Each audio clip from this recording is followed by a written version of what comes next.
Bien, la predicación pasada, como les mencionaba, pues ya habíamos leído algunos versículos que les pedí que leyéramos otra vez porque pues quiero que recuerden que esto está conectado. Si se acuerdan, todo viene conectado desde que entró en la entrada triunfal, que entró hasta el templo. En el templo hubo muchos debates, hubo muchas críticas y demás. Y aquí apenas va saliendo del templo, si se dan cuenta, y va diciendo, bueno, lo último que dijo, que fueron lo que vimos la semana pasada, pues fue un juicio en contra del templo, de que el templo va a quedar desierto porque pues Israel desobedeció. Y entonces aquí como empieza el capítulo 24, pues está conectado con toda esa situación. Ese contexto pues es de especial importancia porque por años mucha gente ha predicado incorrectamente que todo el capítulo 24 de Mateo se trata del fin del mundo, que se trata de un rapto secreto, que se trata del apocalipsis y no sé cuántas otras cosas que no tienen nada que ver con lo que se está hablando aquí.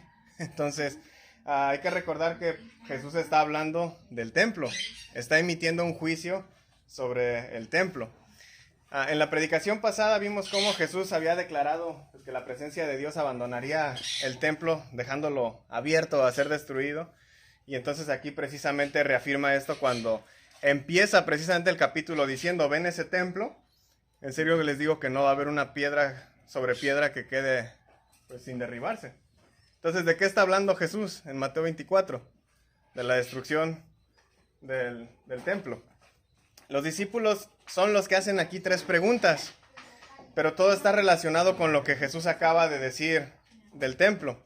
El no ver o no entender que hay 3 preguntas aquí que se están haciendo es lo que ha llevado a muchos a pensar que Mateo 24 se trata del fin del mundo. El problema también está en que mucha gente lee incluso esas preguntas ya pensando en el fin del mundo. Pero recordemos el contexto político y religioso de lo que hemos ido discutiendo pues hasta ahorita, de lo que se ha discutido en el templo y qué es lo que ha llevado a Jesús a llevar este juicio sobre el templo y sobre Israel. ¿Cuáles son las 3 preguntas? En el versículo 3 ahí vienen. Pero dejando fuera por un rato esa idea preconcebida del fin del mundo y destrucción, como casi siempre lo queremos a veces leer, y la ubicamos en su contexto, vamos a leer las preguntas, pero en el contexto pues, de lo que está sucediendo aquí. Las preguntas son, ¿cuándo sucederá esto? Es la primera. ¿Cuándo sucederá esto? Es decir, ¿cuándo será destruido el templo? Jesús acaba de decir, ven ese templo, no va a quedar piedra sobre piedra que no sea derribada. Entonces ellos preguntan, ¿cuándo va a suceder esto? ¿De qué están hablando? Pues del templo, ¿cuándo va a ser destruido? No está hablando de, oye, ¿cuándo va a ser el apocalipsis? No están hablando de eso, están hablando del templo. Ahora, luego dice la segunda pregunta, ¿cuál es la señal o cuál será la señal de tu venida? Aquí la palabra griega que traducen como venida o presencia, de hecho es una palabra que se utilizaba para describir la venida de la entrada triunfal del César, el cual pues era un evento tan importante que se decía incluso iba a provocar una nueva era. Recordemos que los discípulos aún tienen este concepto de Jesús, de que Él viene a descubrirse como el rey prometido, que viene a derrocar o a conquistar Roma. Ellos aquí no están pensando en un Jesús que se fue al cielo y que algún día volverá. Ellos ni siquiera saben que eso va a pasar. Entonces ellos lo que están preguntando es, ¿cuándo vas a aparecer ya como rey? ¿Cuándo vienes como conquistador? Si se va a destruir el templo, ¿cuándo vienes a arreglar esta situación? Entonces es el problema incluso con los traductores, ¿no? Ya saben el spoiler de que Jesús se va a morir, va a resucitar y en algún punto es la segunda venida, que aquí introducen esto en la traducción, pero lo que ellos están preguntando es ¿cuándo vas a aparecer como rey conquistador? Es la palabra que se está usando ahí en griego. Y la tercera es ¿cuándo será la señal de la consumación de este siglo? ¿Cuándo se va a acabar esta era? Entendiendo lo que acabo de decir hace ratito acerca de que cuando el César aparecía como un rey conquistador, que eso daba inicio a una nueva era, pues es natural que los discípulos pregunten ¿cuándo se acaba esta era presente? Entonces las 3 preguntas que están haciendo es ¿cuándo es la destrucción del templo? ¿Cuál es la señal de que vas a aparecer como rey? ¿Y cuándo termina pues este periodo de tiempo en el que pues tú todavía no eres rey y ahora sí lo vas a hacer? Entonces ahora sí vamos desglosando el capítulo 24 por partes para que sea pues un poquito más fácil de entender. Obviamente no vamos a cubrir todo el capítulo 24, nos vamos a cubrir los 14 versículos que leímos porque pues bueno, está algo largo el capítulo, pero En estos versículos pues vemos que Jesús describe el futuro del templo como el comienzo de dolores de parto. No sé si notaron por ahí varias veces que dice, va a pasar esto, pero no es el fin. Va a pasar aquello, pero no es el fin. Eso ya de por sí nos debería de indicar que la gente que dice, no, es que esto es lo que va a pasar antes del fin, pues no están leyendo los versículos que dice que ese no es el fin. Dice apenas es el inicio. Estos son como dolores de parto, es lo que le está diciendo, es un comienzo de dolores de parto. ¿Qué es lo que pasa después de un parto? Pues nace una criatura nueva. Entonces, eso es el inicio de algo nuevo que viene, es lo que está hablando Jesús. Se acaba el mundo, vas a ver, Carlos. Sí, Carlos va a sentir que se le acaba el mundo ahí cuando nazca. Por obvias razones, pues yo nunca pasaré por tal situación, ¿no? Pero algunos de ustedes ya han pasado por ahí, ¿no? Hay varias de las mujeres que ya son mamás, incluso abuelas, han pasado por esta situación del parto. Algunos de nosotros, tal vez por ejemplo ahorita que Carla está embarazada, pues leemos, ¿no? De cómo va a ser esto, para ir mentalizando de qué es lo que va a pasar. Gente como Chive, por ejemplo, ¿no? Que estudia medicina, incluso tal vez puede describir cada etapa del embarazo sí, no, sí funciona, ¿no? Y puede tal vez describirnos, ¿no? Cosas que van a salir bien, cosas que van a salir mal. Puede describir que el parto va a ser doloroso o que apenas y lo va a sentir. Pero la realidad es que cada pareja, particularmente obviamente la madre, pues es la que se va a enfrentar a esta experiencia única, ¿no? Y ella va a tener que vivir, pues tal vez algo sencillo y esperanzador, o tal vez algo doloroso e incluso traumático, ¿no? Para algunas. Y es por eso que los escritores bíblicos usaban esa analogía para hablar de esta nueva experiencia de un mundo que Dios estaba haciendo nacer. Obviamente, como hemos visto, para los que son opresores, pues este sería un parto doloroso, porque van a perder algo con esa nueva etapa del mundo que se está dando inicio. Pero para los oprimidos, el parto iba a ser algo que sí les iba a dar esperanzas y nuevas posibilidades.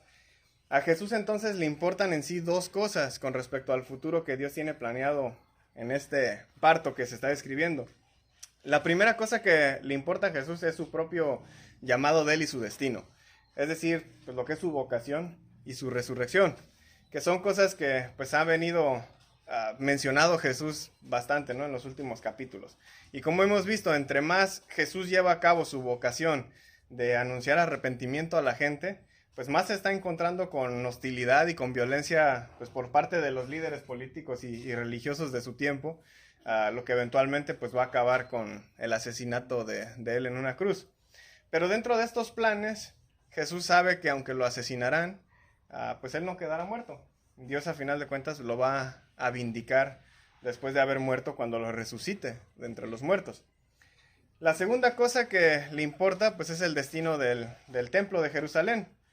Para los judíos el templo era el centro de las obras de Dios. Para ellos pues ese es donde Dios estaba. Pero a través de su ministerio, Jesús ha dicho y ha hecho cosas que implican que el templo no es el verdadero centro de la obra restauradora de Dios, de la obra sanadora e incluso salvadora de Dios, sino que Jesús es ese centro. Jesús es el que está haciendo todas estas cosas, no el templo. El templo es un edificio. A donde quiera que Él va es donde se está restaurando gente, donde se está sanando gente, donde gente está arrepintiéndose, no en un edificio. Incluso dentro del templo mismo, que es lo que hemos estado pues viendo en las últimas semanas, Jesús ha hecho y ha dicho cosas que implican que todo ese lugar está bajo juicio. Entonces, si el templo pues era el centro visible de Israel y lo que le pasara al templo representaba lo que le iba a pasar a Israel, pues imagínense, si no va a quedar piedra sobre piedra de ese templo, pues significa que Israel iba a sufrir el mismo destino de ser destruido. Entonces, por un lado, eso pues suena como un parto doloroso. Son malas noticias. Obviamente, si tu vida está toda amarrada al templo. Si tu vida no está amarrada a ese edificio, bueno, pues ya lo tumbaron, ¿no? No hay problema. Pero si tu vida está amarrada ahí, todo lo que tú crees, todo lo que tú vives, todo lo que tú piensas, lo que sientes, está vinculado a ese lugar, ¿cómo que se va a destruir?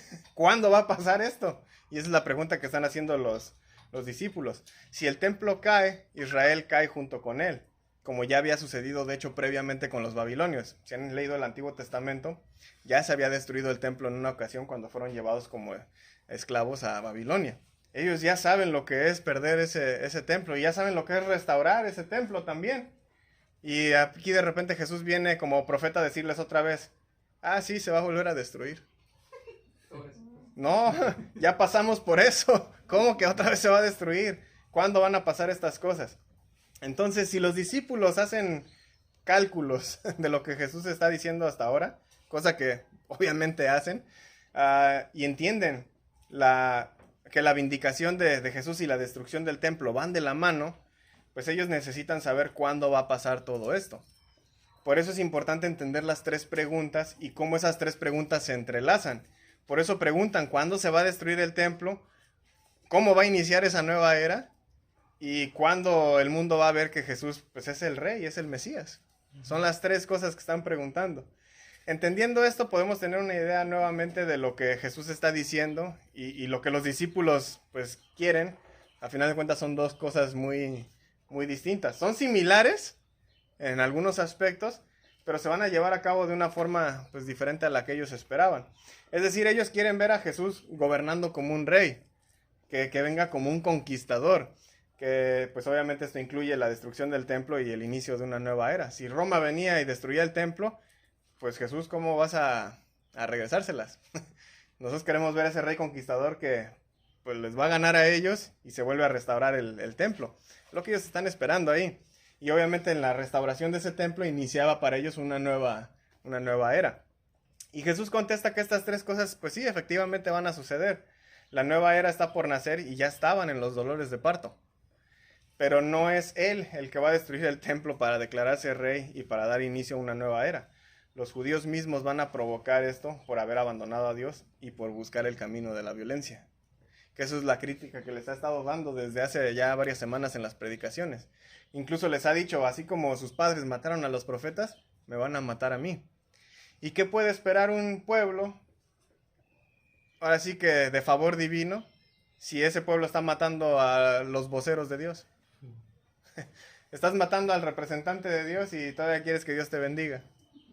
Como que algo no cuadra, ¿no? Y ese es el problema que Jesús está señalando. Y obviamente va a ser obvio en el momento en que lo maten a él. Ya había guerras, ya había revoluciones, ya había hambres por las guerras, ya había terremotos, etcétera. Cosas terribles ya estaban pasando. No es a futuro cuando se dice, va a haber guerras y rumores de guerras. Ya había guerras en ese momento. Y ellos tenían que tener cuidado de no ser engañados por falsos mesías que iban a estar apareciendo. Y aparecieron varios mesías. De hecho, si se acuerdan, hace unas predicaciones ya les había mencionado de uno que se levantó en contra de Roma precisamente por el pago de impuestos. ¿Y qué es lo que le habían hecho? Pues lo crucificaron a él y a todos los revolucionarios que lo siguieron. Entonces Jesús les dice, no se dejen engañar por estos falsos mesías. Son pues, simplemente gente revolucionaria que va a querer atacar a Roma. ¿Y Roma qué es lo que va a hacer? Pues les va a contestar peor. Siempre lo ha hecho. Es la manera en que Roma siempre lidiaba con los problemas. Una cruz, crucifícalo ahí. Y entonces Jesús les dice, no caigan en esos, pues en seguir esos falsos mesías.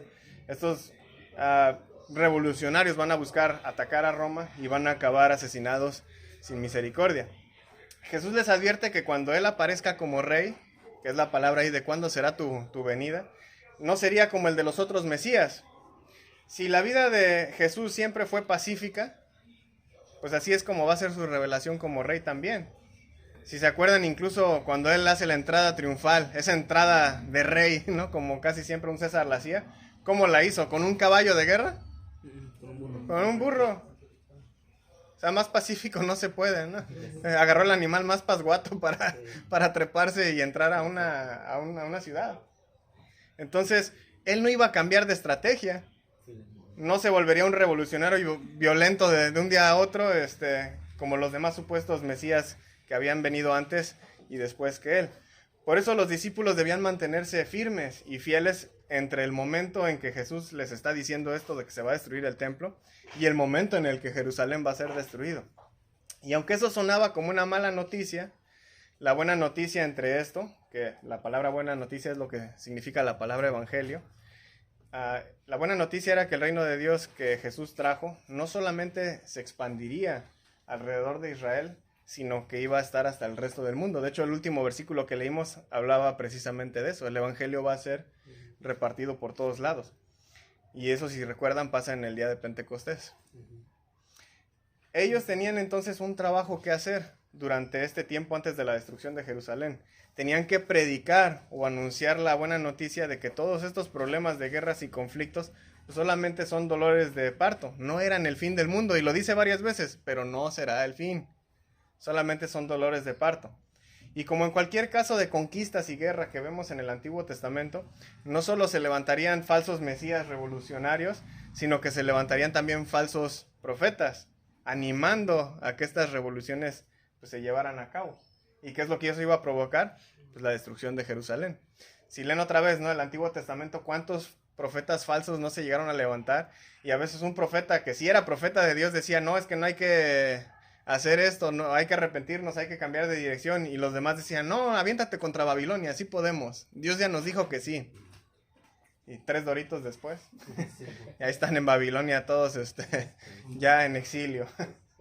Ya todos esclavizados ahí. Otros en Asiria, otros en Babilonia. Entonces obviamente falsos profetas incluso se iban a levantar. Por eso Jesús les advierte, va a haber falsos maestros, también tengan cuidado de ellos. Los judíos tenían entonces 2 opciones: seguir el camino de paz de Jesús o continuar en su camino de violencia que acabaría con la destrucción del templo y con la destrucción de ellos. Unos 30 y tantos años después, ahí en el año 70, de hecho vemos registrado en los libros de historia cuál fue la decisión de los judíos. No fue el de seguir a Dios en el camino de la paz. En el año 70 Roma destruyó el templo, el cual no existe hasta el día de hoy, que ya son casi 2000 años después. Roma destruyó a la nación israelita porque decidieron abandonar a Dios. No solamente lo abandonaron, tuvieron la oportunidad de crucificarlo y ahí lo pusieron. Esto nos debe de hacer pensar en algo importante. Jesús nos advierte del peligro de la destrucción que hay si seguimos la violencia del mundo y nos anima a seguir el camino de paz de Él. En el camino de violencia, pues sí, tal vez yo me desquito de lo que otros me hagan. Si puedo ser más violento que otros, pues yo puedo ser el opresor, pues yo soy el que está en control, ¿no? A veces es la mentalidad que tenemos. Pero siempre va a haber alguien más violento.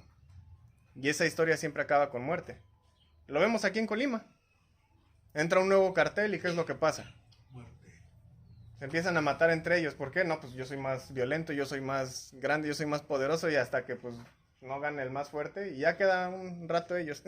Pero de repente llegan otros que son más fuertes, otros que son más poderosos, otros que son más ricos, y el ciclo pues se repite y se repite una y otra vez. Por otro lado, en el camino de la paz, pues sí, tal vez seré atacado por los del camino de la violencia. Tal vez sufriré persecución, tal vez sufriré abandono.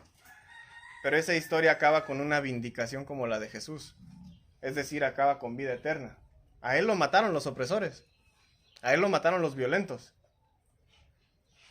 Pero ellos quedaron destruidos y Él vive hasta la fecha.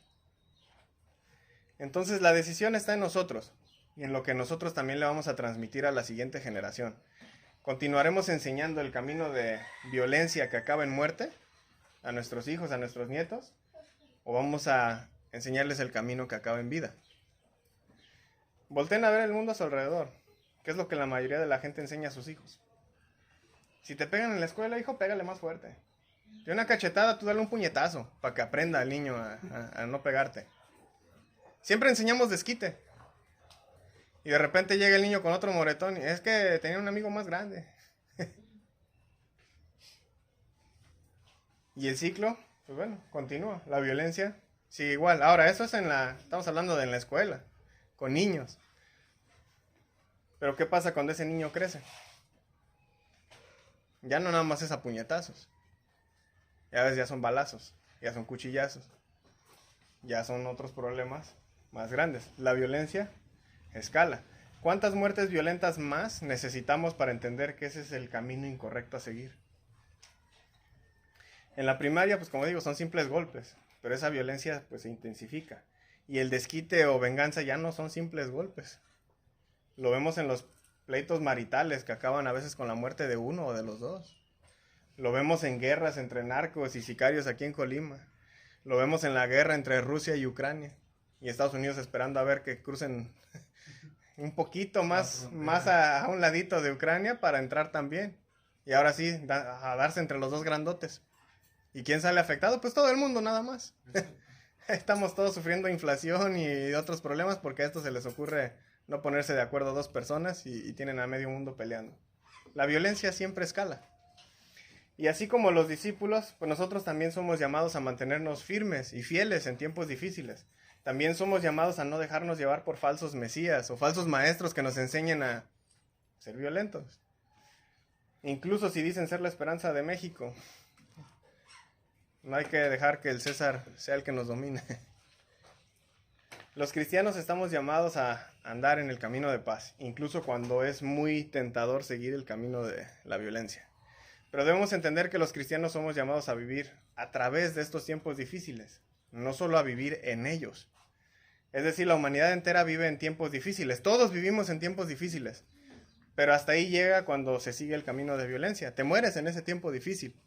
Los cristianos vivimos a través de ellos. No es el fin para nosotros. No nos vamos a quedar ahí, en ese tiempo difícil. Nosotros estamos atravesando por ahí. No nos quedamos ahí. Tal como lo dijo el salmista ahí en Salmo 23:4. Aunque pase por el valle de sombra y muerte, no temeré mal alguno porque tú estás conmigo. ¿Y cómo acaba el Salmo? ¿Se murió en el valle de sombra y muerte? ¿No? Llegó a un campo donde, pues ahí donde comer, donde estar seguro, donde estar a gusto. Dice el Salmo, aunque pase por el valle de sombra y muerte, dice aunque pase, no aunque me quede ahí, aunque pase. Es algo temporal, es algo que atravesamos. Fuimos llamados a agarrarnos fuerte de Jesús, de confiar en Él, incluso en tiempos difíciles. A confiar en que, aunque tal vez incluso seamos asesinados, o simplemente muramos, porque pues en algún punto a todos nos va a tocar. Así como Jesús resucitó, nosotros también vamos a resucitar. Fuimos llamados a vivir en este parto doloroso, pero nosotros como nuevas creaciones que somos, al bautizarnos, sabemos que naceremos hacia una nueva creación, en donde esos dolores de parto pues ya quedaron atrás. En donde lo único que queda pues es disfrutar de una nueva vida que acaba de nacer. Una nueva vida con nuevas esperanzas, una nueva vida con nuevas experiencias, una nueva vida con el Padre que nos hizo nacer de nuevo. Entonces, los que somos cristianos hay que acordarnos de esa esperanza. Sí, el mundo es horrible en muchos aspectos, tiene muchas cosas bonitas, igual como la descripción del parto, hay muchas cosas bonitas del embarazo y hay muchas cosas que pues, las mujeres dicen, ojalá no pasáramos por ahí. Pero cuando nace la nueva criatura, es como un nuevo mundo para esa familia. Todas las cosas cambian, la dinámica cambia. La dinámica que Carla y yo tenemos ahorita no va a ser la misma nunca más. Hay nuevas esperanzas. Y los cristianos tenemos esa nueva esperanza. Los que no somos cristianos, ahí está esa esperanza disponible. Lo único que tienen que hacer es acercarse a Cristo, nacer de nuevo y empezar a vivir en esa esperanza. Pero eso es lo que están hablando esos primeros 14 versículos. No estamos hablando del fin del mundo, no estamos hablando del apocalipsis. Era la destrucción de Israel si Israel seguía el camino de violencia. Israel lo siguió y eventualmente pues Jerusalén fue destruida. La pregunta queda para nosotros, ¿qué camino vamos a seguir ahora? Y tenemos muchos ejemplos en toda la historia de la humanidad de cómo se ha seguido siempre el camino de violencia y cómo siempre hay una nación que conquista a otra y viene otra y conquista esa nación y viene otra y conquista esa y siempre va a haber ese círculo y siempre acaba en muerte. Pero nosotros como cristianos hemos vivido a través de todas esas eras manteniéndonos firmes en Cristo en el camino que a final de cuentas va a llevar a vida eterna. Entonces decidan en ¿qué camino van a depositar su esperanza? ¿En el camino de la violencia que termina en muerte? ¿O en el camino de paz que va a acabar en vida eterna?